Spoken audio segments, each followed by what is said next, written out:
ఉదయకాల ప్రార్థన. కనులు మూసుకుని చేతులు జోడించి ప్రార్థించుకుందాం. మహోన్నతులకు దేవ, మహిమగల నా తండ్రి, మీకే వేలాది వందనాలు. నిత్యుడగు తండ్రి, ప్రేమగల తండ్రి, మా పరలోకపు తండ్రి, మీకే స్తుతి స్తోత్రములు. సర్వశక్తిమంతుడగు దేవ, సర్వాధికారి అయిన దేవ, సర్వాంతరామి, మీకే స్తుతి స్తోత్రములు. స్వర్గాధిపతి అయిన దేవ, పరమ పవిత్రుడైన దేవ, మీకే స్తుతి స్తోత్రములు. వాగ్దానమును నెరవేర్చు దేవ, మీకే స్తుతి స్తోత్రములు. పాపములను మన్నించు దేవ, ఆశ్చర్య క్రియలు చేయు దేవ, మీకే స్తుతి స్తోత్రములు. నన్ను పేరెత్తి పిలిచిన దేవ, మీకే స్తుతి స్తోత్రములు. వేకువని లేచి నీకు ప్రార్థన చేయవలని పలికిన దేవా, మీకే స్తుతి స్తోత్రములు. నిన్నటి దినమంతా మమ్మల్ని మీ రెక్కల చాటున భద్రపరుచుకుని మమ్మల్ని కాచి కాపాడిన దేవా, మీకే వేలాది వందనాలు ప్రభు.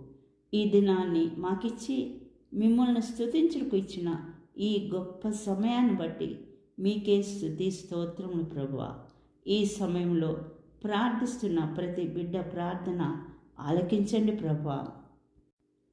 ఈ దినం మేము చేయు ప్రతి పనిలోనూ మీరు మాకు తోడుగా ఉండండి.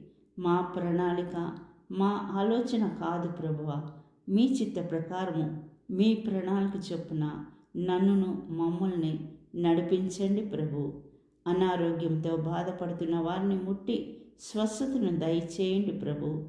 అయ్యా, ఏ కుటుంబాల్లో శాంతి సమాధానం లేవో ఆ కుటుంబాల్లో శాంతి సమాధానాన్ని దయచేయండి ప్రభా. సంతానము లేని వారికి సంతానాన్ని దయచేయండి. అప్పు సమస్యలతో, కోర్టు కేసులతో, వివాహాల కొరకై ప్రార్థిస్తున్న ప్రతి బిడ్డ ప్రార్థనని ఆలకించండి ప్రభా. పిల్లల భవిష్యత్తు కొరకై ప్రార్థిస్తున్న తల్లిదండ్రుల ప్రార్థనని ఆలకించండి ప్రభా. విదేశాల్లో ఉంటున్న మా బిడ్డలకి మంచి ఆరోగ్యాన్ని దయచేయండి ప్రభా. వారి రాకపోకల్లో తోడుగా ఉండండి ప్రభు. ఉద్యోగాల కోసం, వీసాల కోసం ప్రార్థిస్తున్న వారి ప్రార్థనని ఆలకించండి ప్రభు. విడిపోయిన భార్యాభర్తల్ని కలపండి ప్రభు. యవ్వనస్తులు దారి తప్పకుండా వారిని ఎల్లప్పుడూ కాచి కాపాడండి ప్రభు. అనాథ బిడ్డలను, వృద్ధులను ఆదరించండి ప్రభు. ఇవి అన్నీ యేసు పరిశుద్ధ నామాన అడిగి వేడుకొంచున్నాం తండ్రి. ఆమెన్.